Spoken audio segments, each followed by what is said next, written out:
Okay, sorry about the background noise. I don't have my regular microphone, and it's noisy outside.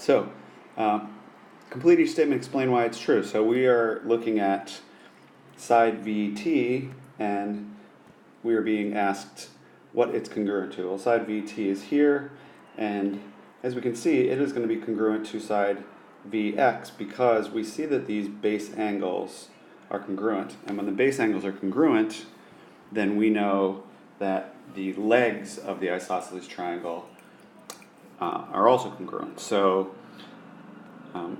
what's the name of that rule? So first let me type out what we've got. Okay, and we know that it is side Vx, this opposite side, by the converse of the isosceles triangle theorem. The isosceles triangle theorem says that if you know two sides in an isosceles triangle are congruent, then their opposite angles are congruent. So the converse says that if you know the angles are congruent, then you know that the legs, the opposite sides of them here and here, these two sides will be congruent as well.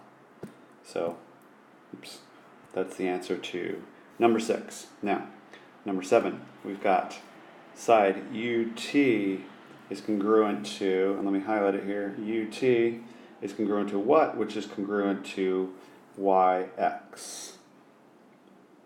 Well, let's see. We know that side UT is congruent to side UW because the converse of the isosceles triangle theorem says that those two legs are congruent if their base angles are congruent. And of course we know that UT is congruent to UW, like we just said, and UW and YX also have the same side marks, the segment marks, which tell that they're congruent. So we know that all of those are congruent. So we're going to say that. So we will say segment UW by the converse of the isosceles triangle theorem, meaning we know that UT is congruent to UW, and also because the information was given by the segment marks, that tells us that the segment we're talking about, UW, is congruent to the other segment that they tell us about, YX. Those two segments are congruent because the information was given by the segment marks. So I include both of those explanations in why segment UT is congruent to segment UW, that's what I named as the answer, and is also congruent to YX.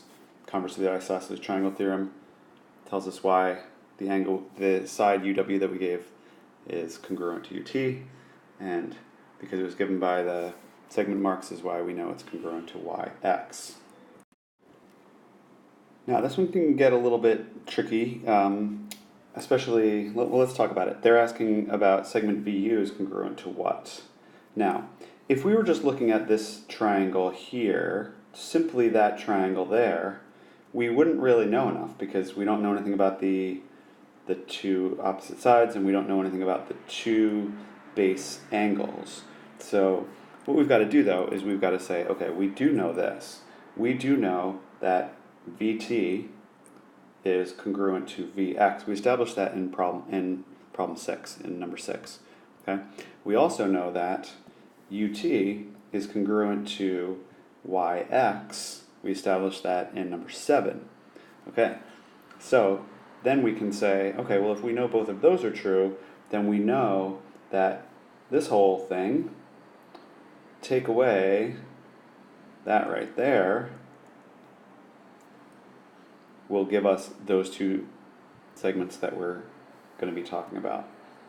So let's put that back, get rid of all those lines, but now we're saying, okay, then we know that this will be congruent to this. So how are we going to be able to establish that in words? And here's what we're going to say, how we're going to say it.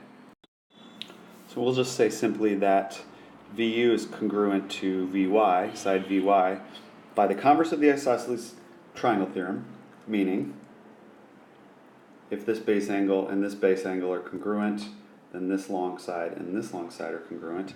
And we're also using the segment addition postulate, we know that this segment plus this segment is congruent to this segment plus this segment.